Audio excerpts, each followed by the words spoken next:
Present by RNG live coverage. आप सब लोगों का अभिवादन। एक तो मैं देख एक सूचना आ गई है कि समय थोड़ा सा बढ़ गया है। चिंता मत करो, अभी हम सुनाना शुरू किया, हम सुबह 5 बजे तक करवा लेंगे। लेकिन वो भोजन का क्या होगा ये सोच लेना, अभी सुबह ब्रेकफास्ट करके जाना पड़ेगा। स्वागत। अच्छी बात, स्वागत भी। ये अच्छी बात है कि आपने समय बढ़ने की सूचना पहले नहीं दी, वरना 15 मिनट से सो दिया और नहीं बैठता।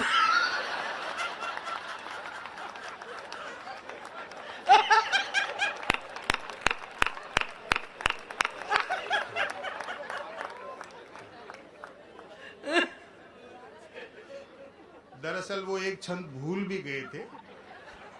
उसका कारण है, हर छंद में शहीद बोलता है, वही छंद भूले जिसमें जीवित सैनिक बोलता है। लेकिन मैं चाहता हूं, पहली बार वो बंबई आए हैं और बड़ी हड़बड़ी में 2 कवि मना कर चुके थे, उसके बावजूद उस आदमी ने हिम्मत की।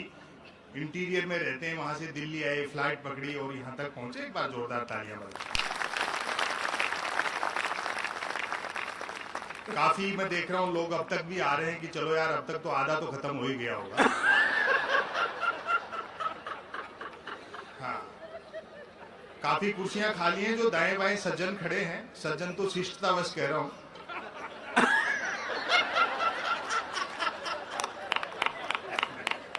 आप सब लोग अपना स्थान ग्रहण कर लो। खाली कुर्सियों के बावजूद लोग खड़े हैं। दरअसल हिंदुस्तानी आदमी ऐसी किसी चीज पर बैठना ही नहीं चाहता जिस पर लेट नहीं सकता हो।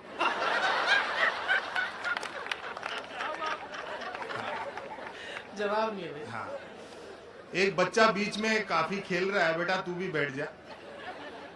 हाँ, मेरे यही समझ में नहीं आ रही, जिस दिन कवि सम्मेलन नहीं होता है, छोटे छोटे बच्चे कहाँ खेलते हो। आप बैठो बाबूजी, आपका नहीं है। मतलब मुझे क्या करें।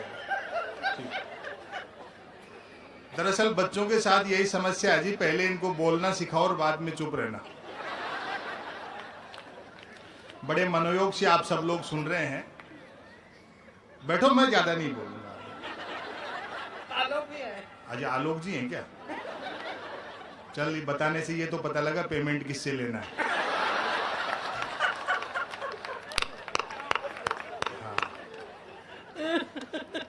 क्या है जी, जरा देश में बड़ी दिक्कत रहती है। ये तो NRI है, पता नहीं कौन सी फ्लाइट पकड़ ले। और कवियों की हालत ऐसी हो जाए, प्रवेश निःशुल्क और निकलने के 100 रुपए।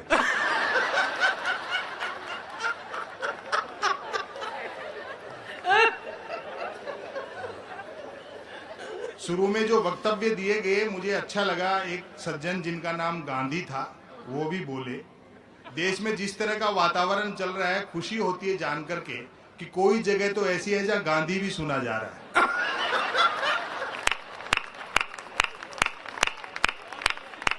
बहुत बढ़िया।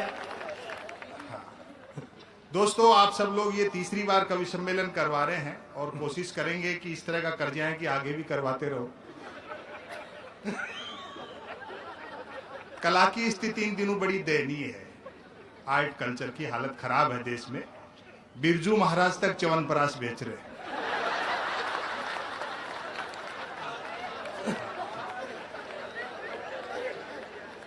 और ये मैं पहला कवि सम्मेलन देख रहा हूं जिसके सारे प्रायोजक तमाम बैंक वाले हैं।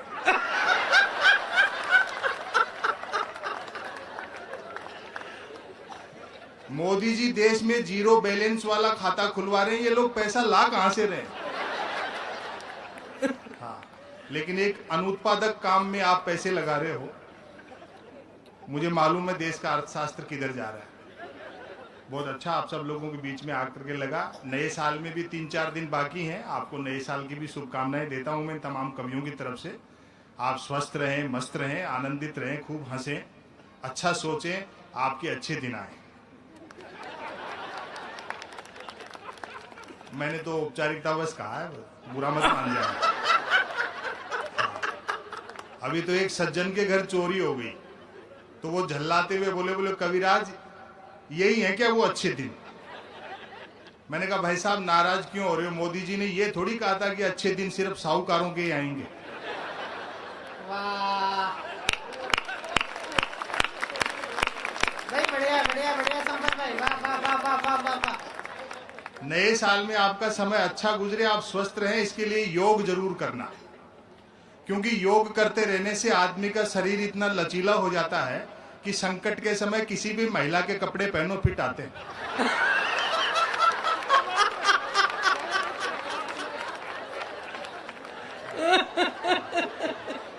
हाँ। मैथिली शरण गुप्त जी ने उन नारी पात्रों को तरजीह दी, महत्व दिया जो साहित्य में उपेक्षित थे। भाई उर्मिला का दर्द कौन गाता, यशोधरा का दर्द कौन गाता, और एक तीसरा दर्द मैं गा रहा हूं। उर्मिला का 14 साल था, यशोधरा का भी काफी लंबा था। एक दर्द मैं बता रहा हूं जो सबसे लंबा था। मोदी जी ने चुनाव में बड़ी ऊंची फेंकी, बोले मेरा 56 इंच का सीना है। अगर व्यंग तक पहुंच जाओ तो समूह रूप में बताना। बोलो मेरा 56 इंच का सीना है। मैंने कहा साहब शादी करके पत्नी को भूलने की सुविधा होती तो हमारा भी इतना ही होता। भाई जिंदाबाद, वाह वाह वाह वाह वाह वाह वाह वाह वाह वाह वाह, संपत भाई वाह।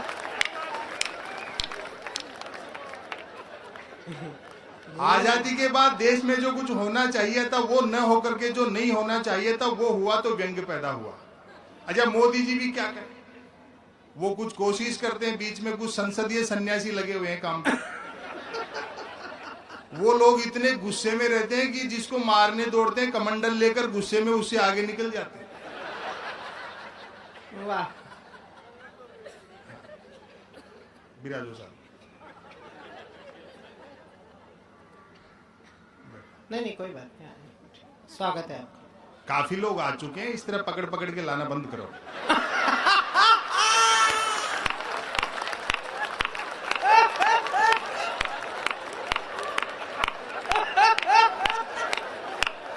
संपत भाई वाह जिंदाबाद, पकड़ पकड़ के फिर निकल लिए। लेने गए वो। आ जाओ वरना इस बार आपको पकड़ने भेजूंगा मैं, हो सकता है खुद भी आ जाऊं। कोई बात नहीं, अगली खेप। एक जमाना ऐसा था जब मैं भी प्यार प्रेम की कविताएं लिखता था, जब तक अक्ल दाढ़ नहीं निकली थी।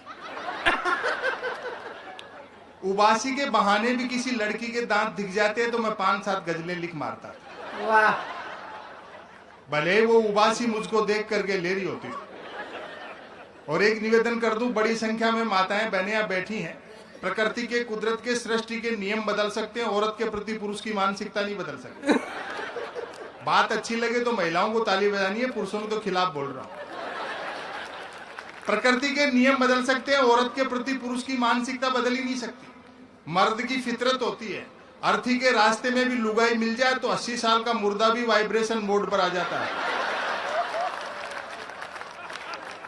मेरे ख्याल से अब तो आप आसाराम जी को समझ गए होंगे। भाई वाह, क्या कवि है यार। लेकिन इतना भी तय है कि शादी होते प्यार का बुखार उतर जाता है। मेरे एक मित्र ने प्रेम विवाह किया, नाम नहीं बताऊंगा वरना आप समझ जाओगे, शशिकांत के लिए कह रहा हूं।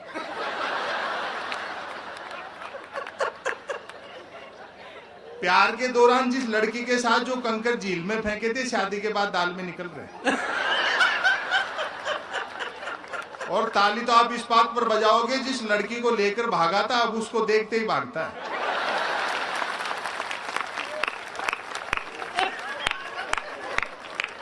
शादी के 3 दिन बाद मिला। मैंने कहा नया नया प्रेम विवाह किया, पत्नी को लेकर सिनेमा जा, सैर सपाटा करके मंदिर मंदिर भटकता है। बोले भाई साहब सुना है जोड़े ईश्वर बनाता है, बस उसी को ढूंढ रहा हूं।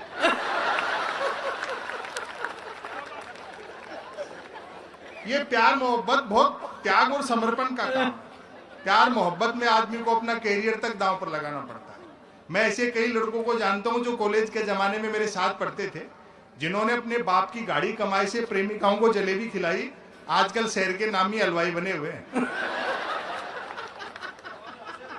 और शशिकांत का त्याग तो प्रेम के मामले में महात्मा बुद्ध से भी बड़ा है।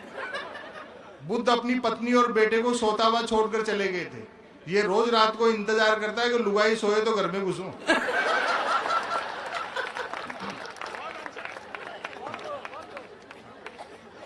और देखो मैं तो हिंदी साहित्य का विद्यार्थी था, इसलिए मुझसे तो कौन प्रेम करती भाई, मरते हुए पे कौन मरेगा।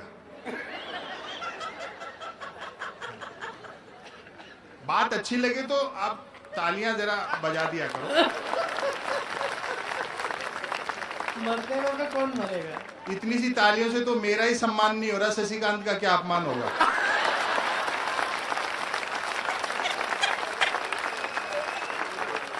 संपत भैया जवाब नहीं आता। मुझसे कौन प्रेम करती, लेकिन मेरे साथ दो चीजें ठीक थी। एक तो साहित्य का विद्यार्थी था तो भाषा अच्छी थी, दूसरा मैंने ट्रकों से शेरो शायरी उतार रखी थी, तो प्रेम करने वाले मुझसे प्रेम पत्र लिखवाते थे, और मैं जिसके प्रेम पत्र लिख देता था उसके दो नतीजे जरूर निकलते थे। या तो उसकी शादी हो जाती थी या फिर वो पिटता था। हालांकि बात एक ही है,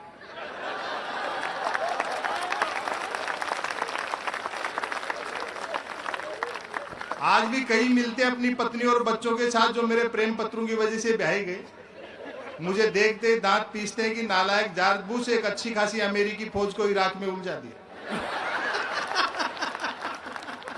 हिंदुस्तानी आदमी आम दिन तो छोड़ो, 14 फरवरी को वैलेंटाइन डे आता है, उस दिन तक सुख से प्रेम नहीं कर सकते। 14 फरवरी को श्री राम सेना वाले तो ये कह देते हैं कि जो भी प्रेम करता हुआ मिला उसको पीटेंगे, और सरकार पुलिस को यह हिदायत दे देती कि देखो इस दिन कोई प्रेम से वंचित नहीं रह जाए। जो प्रेम करते हुए मिलते हैं उनको तो श्री राम सेना वाले पीटते हैं, जो नहीं करते हैं उनको पुलिस वाले पीटते हैं। दोस्तों, कबीर को, सूर को, तुलसी को, मीरा को पढ़ो तो पता लगे प्रेम दर्शन का विषय, प्रदर्शन का विषय नहीं।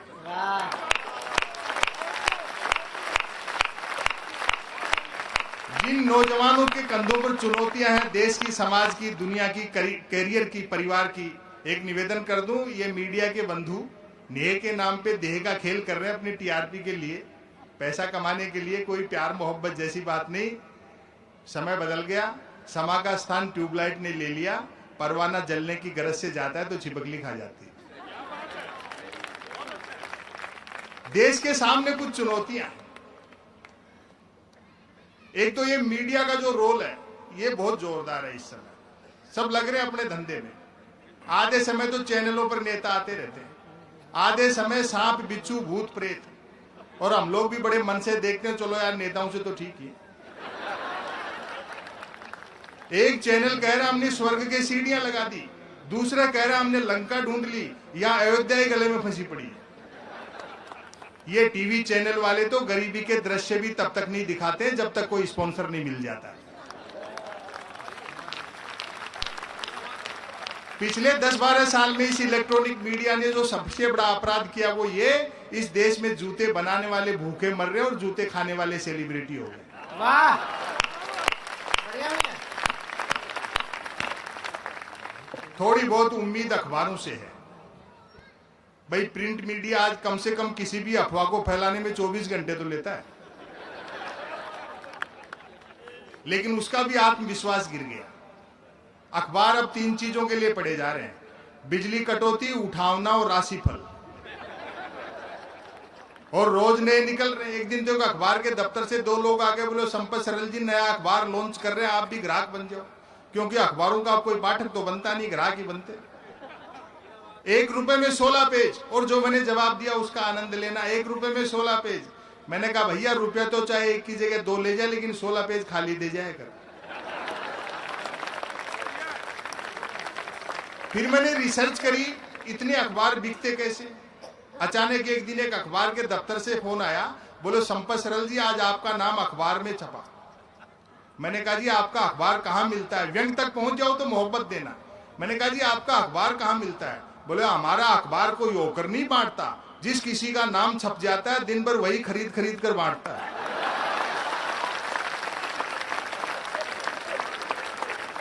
इस मीडिया की गैर जिम्मेदारी पे मुझे ताज भोपाली का एक शेर याद आता है। अशोक जी भाई साहब के सानिध्य में कहना चाहता हूं। उन्होंने कभी कहा था, तुम्हारे बज्म के बाहर भी एक दुनिया है, मेरे हुजूर बड़ा जुर्म है ये बेखबरी। वक्त हिसाब लेता है, समय हिसाब लेता है। ये नेता आए थे हरि भजन को और कपास ओटने में लग गए। देश की जो मूल समस्याएं हैं उनकी तरफ किसी का ध्यान नहीं है। समय निकल जाता है, चीजें रह जाती हैं। वक्त किस तरह से हिसाब लेता है आप सूदी जन है। इस मंच से खड़ा होकर, हो सकता है इससे आक्रामक बात मैं कह नहीं सकता, उसके बाद एक रचना सुनाऊंगा, अच्छा लगे समर्थन करना। समय किस तरह से हिसाब लेता है। जिन अंग्रेजों का सूरज नहीं डूबता था, उनके वायसराय और राजाओं की यूनिफॉर्म बैंड बाजे वाले पहनते।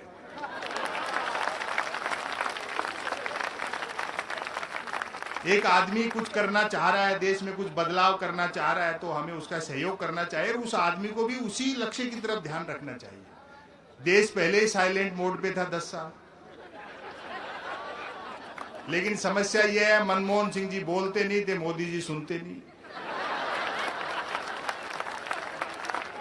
समस्या वहीं की गई। मनमोहन सिंह जी प्रधानमंत्री होकर के भी लगे नहीं। कहीं ऐसा तो नहीं कि सोनिया जी ने उनको प्राइम मिनिस्टर बना तो दिया और बताया नहीं हो। न बोलने की परंपरा अंत तक निभाई। मोदी जी को जीत की बधाई भी मनमोहन सिंह जी ने मिस कॉल से दी। चुनाव हारने के बाद में गए थे 10 जनपद मनमोहन सिंह जी खड़ाऊ जमा कराने। आगे देखा राहुल गांधी क्रिकेट का लाइव मैच देख रहे हैं टेलीविजन पे, मनमोहन सिंह जी भी जाके बैठ गए। राहुल जी ने देखा कि जब आदमी स्कोर बताने वाला, अपडेट बताने वाला आ गया तो ये काम भी अपन क्यों करें, सो लेते। नींद आ गई। मनमोहन सिंह जी मन का चैनल भी नहीं देख सकते थे, क्रिकेट समझते नहीं, चैनल बदल नहीं सकते थे क्योंकि रिमोट सोनिया जी के पास था। राहुल जी की आधे घंटे बाद आंख खुली। देश कैसे चला 10 साल, आधे घंटे बाद आंख खुली राहुल गांधी की। उन्होंने पूछ लिया मनमोहन सिंह जी गोल हो गया क्या, और तालियां तो मनमोहन सिंह जी के जवाब पे उठेंगी। बोले मनमोहन सिंह जी गोल हो गया क्या। मनमोहन सिंह जी बोले राहुल जी आप भी कैसी मजाक कर रहे हो, गोल तो क्रिकेट में होता है।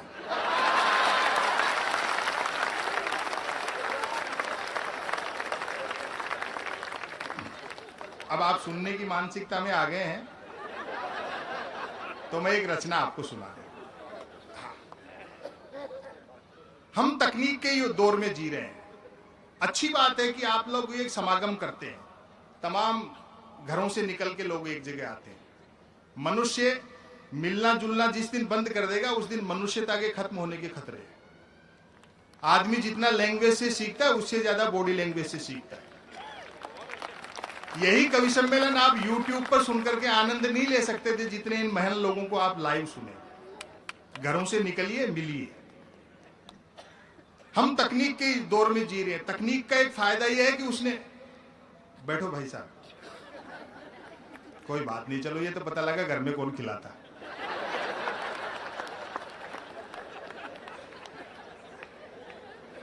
क्या जी, आदमी कर्म करता है तो फल भी भुगतने पड़ते हैं।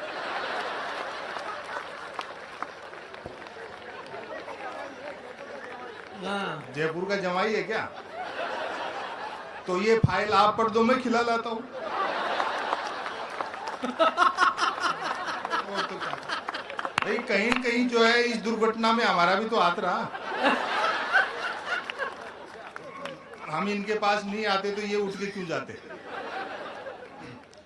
तकनीक ने भौगोलिक दूरियां कम कर दी, लेकिन आदमी से आदमी को दूर कर दिया, और अब तो मनुष्य को खुद से दूर कर रहा है। टेक्नोलॉजी का एक फायदा यह हुआ कि उसने आदमी की समझ बढ़ाई, लेकिन सहनशीलता कम कर दी। तकनीक तेजी से बदलती है, इसलिए एक नुकसान यह हुआ कि पिताजी के अनुभव पुत्र के किसी काम के नहीं रहे।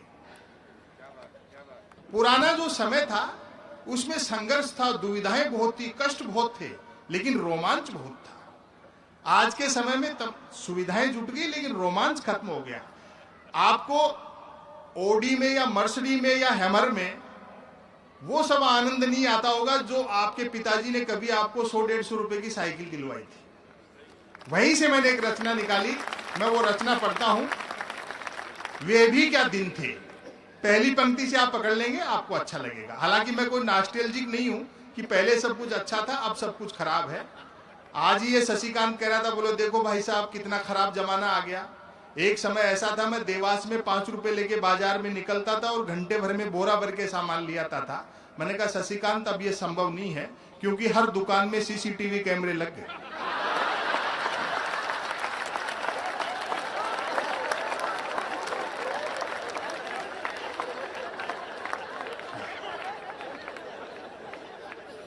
लेकिन चीजें तो बदली है। देखो तकनीक से चेतना भी आई है, टेलीविजन, कंप्यूटर, इन चीजों से हमने सीखा भी बहुत है।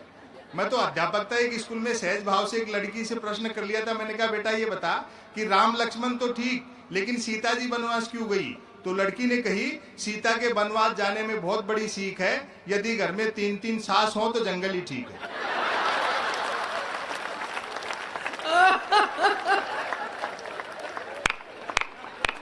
वे भी क्या दिन थे, पुराना समय याद करो, छोटे छोटे गांवों से आप निकले, पहली पंक्ति से पकड़ेंगे अच्छा लगेगा। वे भी क्या दिन थे, वे भी क्या दिन थे जब घड़ी एक आध के पास होती थी और समय सबके पास था। वाह वाह वाह वाह वाह वाह वाह वाह, बढ़िया पंक्ति भाई। और अगली पंक्ति में अगर मैंने टेक्नोलॉजी को आईना दिखा दिया होगा, इस पंक्ति की आप कल्पना नहीं कर सकते हैं। ये सिर्फ कवियों से उम्मीद है तब और समर्थन करना। वे भी क्या दिन थे जब घड़ी एक आध के पास होती थी और समय सबके पास था। आज की तरह नहीं था कि फेसबुक पर 5000 दोस्तों और परिवार में बोलचाल बंद है।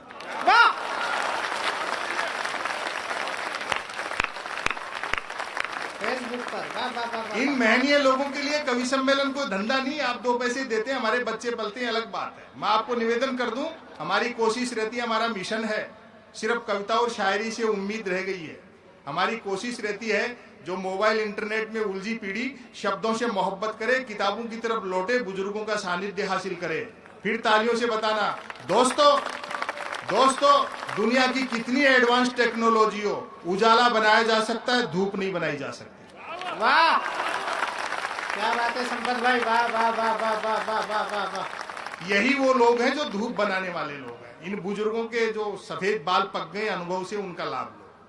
पुराने समय के विरोधाभास देखें, तब मोबाइल तो क्या लैंडलाइन फोन तक नहीं होता था, तब मोबाइल तो क्या लैंडलाइन फोन तक नहीं होता था, अतः झूठ सिर्फ आमने सामने मिलने पर ही बोला जाता था।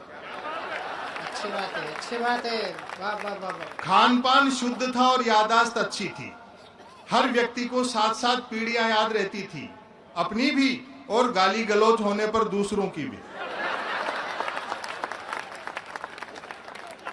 हमारी प्राथमिक शिक्षा तो ऐसी थी जिसमें शिक्षा प्राथमिक नहीं थी। हमारा 50 बच्चों, 3 अध्यापकों, 2 पेड़ों और एक कमरे का स्कूल हुआ करता था। आज तो इतने के बल पर लोग यूनिवर्सिटी चला रहे हैं। वाह वाह वाह वाह वाह, अच्छा है। पढ़ाई लिखाई को लेकर कतई तनाव नहीं रहता था, क्योंकि हम विद्यार्थियों और अध्यापकों के बीच एक समझौता था कि सप्ताह में 3 दिन वे स्कूल नहीं आएंगे और 3 दिन हम। भाई किस बात का टेंशन है पढ़ाई को लेकर के? राजनीतिज्ञों से सीखो, पढ़ लिख करके नवरत्न होने से अच्छा अनपढ़ रह करके अकबर बनो। हम कवि लोग बच्चों की पढ़ाई को लेकर कोई तनाव नहीं पालते। भाई बच्चे हैं, जब तक पास होते रहेंगे, पढ़ने जाते रहेंगे, जिस दिन फेल हो जाएंगे खुद स्कूल खोल लेंगे।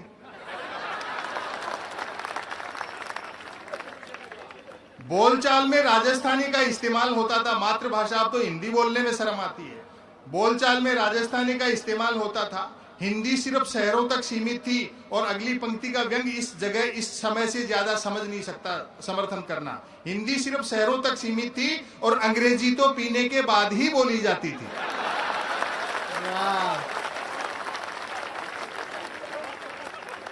कई प्रकार के खेल कूद थे। अब तो बच्चे गेम के नाम पर वीडियो गेम खेलते हैं। बच्चे भी क्या करें, खो खो, कुश्ती और कबड्डी तो संसद विधानसभाओं में चले गए। बाकी खेलों को क्रिकेट ने बाउंड्री लाइन से बाहर कर रखा है। जो चैनल खोलो क्रिकेट। एक दिन तो मैं देख रहा था, कमेंटेटर ने बड़ी ऊंची फेंकी, बोले जब से वो धवन और कोहली ने मूछें रखी हैं तब से धुआंधार परफॉर्म कर रहे हैं। मेरे उस दिन समझ में आई कि दुनिया में महिला क्रिकेट क्यों पिछड़ा हुआ है। 2-3 लोग ताली बजा रहे हैं, आप भी रहने दो।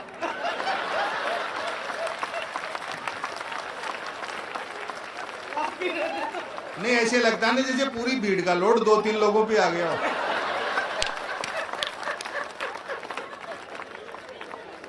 हालांकि क्रिकेट तब भी खेला जाता था। बैट का मालिक बैटिंग करता था और बॉल का मालिक बॉलिंग। फील्डर भी यही 2 होते थे। बैट टच न होने पर फेंकी हुई गेंद फेंकने वाले को लानी पड़ती थी। एक ओवर कुल कितनी गेंदों का होगा ये गेंद का मालिक तय करता था। बल्लेबाज पहले गेंद पीटता था, फिर मूड के अनुसार भागकर या चलकर रन बनाता था, तत्पश्चात गेंद लाता था। और अब आपकी तालियां उठेंगी। ऐसा भी होता रहता था कि बल्लेबाज की दिन भर गेंद लाने की इच्छा नहीं रहती थी और वह दिन भर रन ही बनाता रहता था। हम आवारा पूंजीवाद के दौर में जी रहे हैं। पूंजीवाद नहीं, आवारा पूंजीवाद, जिसका एक कारण है मनुष्य के भीतर असुरक्षा बोध भर गया। करोड़ों रुपया पास में है, उसके बावजूद चिंता रहती है कल क्या खाएंगे। अलमारी वार्डरोब कपड़ों का भर रहा है और आदमी तय नहीं कर पाता कि पहने क्या बात है। पहले ऐसा नहीं था। बुजुर्ग लोग बैठे हैं, बुजुर्ग लोग बैठे हैं, उन बुजुर्गों को समर्पित है ये जंग। लोग भूखे उठते तो थे किंतु भूखे सोते नहीं थे। महंगाई बिल्कुल नहीं थी, ईमान के अलावा सब कुछ सस्ता था। सस्ताई का अंदाजा आप इसी से लगा लें कि फिल्मों में हीरोइनों को पैसा कम मिलता था तो भी कपड़े पूरे पहनती थी।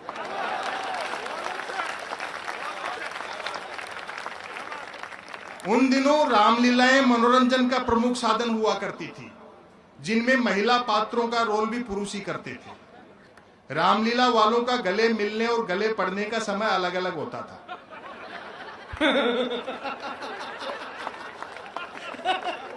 रामलीला मंडली गांव की धर्मशाला में ठहरती थी। हम बच्चे दिन में धर्मशाला में जाकर देखते थे कि गत रात ही एक दूसरे के जानी दुश्मन रहे बाली और सुग्रीव साथ साथ ताश पत्ती खेल रहे। शूरपनखा मंथरा के लिए चाय बना रहा है। वाह। और हर पुरुष की जो घर में औकात है, चाहे वो कितना भी बड़ा तुर्रम खा हो, व्यंग देखें, चटाई पर बैठा रावण रात को आरती में आए पैसों का हिसाब मंदोदरी को दे रहा है। मैं तो आज स्टेशन उतरा, कहीं परिचित मिल गए, बोले संपत सरल जी आपको यूट्यूब पे सुनते हैं, फेसबुक पर पढ़ते रहते हैं, वैसे आप कहाँ के हो? मैंने कहा भैया शादी को 23 साल हो गए, कहीं के नहीं। लोग पैदल चलते थे और पद यात्राएं करते थे, जो कि पद प्राप्त करने के लिए नहीं होती थी। कुछ एक के पास साइकिलें होती थी जो 4 रोटियों में 40 का एवरेज देती थी। बढ़िया बढ़िया बढ़िया बात है। वाह वाह वाह वाह वाह वाह। कारें मोटरसाइकिलें तो छोड़ो, बसें तक गिनती की हुआ करती थी। जहाज और हवाई जहाज तो हम किताबों में देखते थे और कॉपियों के बनाते थे। याद आती हैं वे मीटर गेज की कोयले के इंजन वाली गाड़ियां। तय करना कठिन था कि ट्रेन और यात्रियों में कौन किसको ढो रहा है। उनकी स्पीड का तो ये हाल था कि घंटे आध घंटे का सफर होता था तो भी लोग 3 वक्त का खाना बांधकर चलते थे। ट्रेन में चढ़ने में जितना पसीना आता था, उतरने में उससे अधिक आता था। यात्री काठ की सीटों पर काट के उल्लू बने बैठे रहते थे। डिब्बे में डफली वालों का गाना बजाना चलता रहता था। और आम हिंदुस्तानी का मनोविज्ञान पकड़ना, डिब्बे में डफली वालों का गाना बजाना चलता रहता था। खड़े यात्री भजन पसंद करते थे और जिन्हें सीट मिल जाती थी वे गजल। वाह वाह वाह वाह वाह। लोग फरमाइशें करते रहते थे और डफली वाले गाते रहते थे। डफली वालों को पैसे देने का वक्त आता था तब फरमाइशें करने वाले खुद गाने लगते थे। और फिर जो चीज हमारे डीएनए में है, मोदी जी सुधार कहां से देंगे? तब तालियां चाहिए आपकी, क्योंकि यात्री को सामान की भी स्वयं ही रक्षा करनी होती थी। अतः खाली हाथ चढ़ते थे तो भी सामान लेकर ही उतरते थे। मैं समापन की ओर बढ़ता हूं। चिट्ठी पत्री का दौर था। एसएमएस ईमेल वाले क्या जाने पत्र लेखन का स्वाद। और हमारे एक बड़े शायर हैं आदरणीय उदय प्रताप सिंह जी, उन्होंने एक शेर कहा कि मोबाइलों के दौर के आशिक को क्या पता, रखते थे कैसे खत में कलेजा निकालकर। एसएमएस ईमेल वाले क्या जाने पत्र लेखन का स्वाद। पत्रों में व्याकरण अशुद्ध होते हुए भी आचरण शुद्ध होता था। मैंने तो स्वयं कई बार अपने पिताजी को चरण स्पर्श की जगह आशीर्वाद लिखा है। खत लिखता हूं खून से स्याही न समझना, अर्थात प्रेम पत्र लाल स्याही से लिखकर अपने खून से लिखा बताने का रिवाज तब भी था। परिणाम भी वैसा ही निकलता था। जिन्होंने वैसे प्रेम पत्र लिख लिख कर कबूतर उड़ाए थे, आज बेचारे शादीशुदा हैं और तोते उड़े हुए हैं। अच्छी बात है, वाह वाह वाह वाह। शादी से याद आया, तब शादियों में व्यर्थ का धूम धड़ाका और दिखावा नहीं होता था। बस 2-4 बाराती बैंड पर बजती नागिन की धुन पर सपेरा नृत्य कर लेते थे, क्योंकि तब बीन बनाने के लिए रूमाल ही 2-4 बारातियों के पास होते थे। और सबसे मार्मिक जो बंद है इसका, वह टीवी नहीं रेडियो का युग था। टेलीविजन का एक नुकसान ये और हुआ कि उसने सुनने वाली कलाओं को देखने वाली कलाएं बना दी। वह टीवी नहीं रेडियो का युग था। व्यक्ति बंदूक भले बिना लाइसेंस के रख सकता था, किंतु रेडियो के लिए लाइसेंस अनिवार्य था।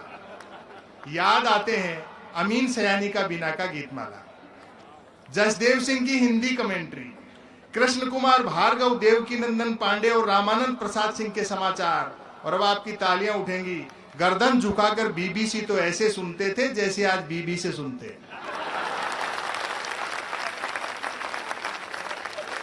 बहुत मोहब्बत आप लोगों ने दी। मैं इस लेख का समापन करता हूं। समापन पर तालियां जरूर बजा देना, वरना इसको फिर शुरू कर सकता हूं। जितनी तालियां हैं वो अरुण के लिए और अशोक जी के लिए होंगी, जो मेरे विदा के टाइम बजाओगे आप। सच है, गन्ने का रस सूख जाए तो वह लाठी रह जाता है।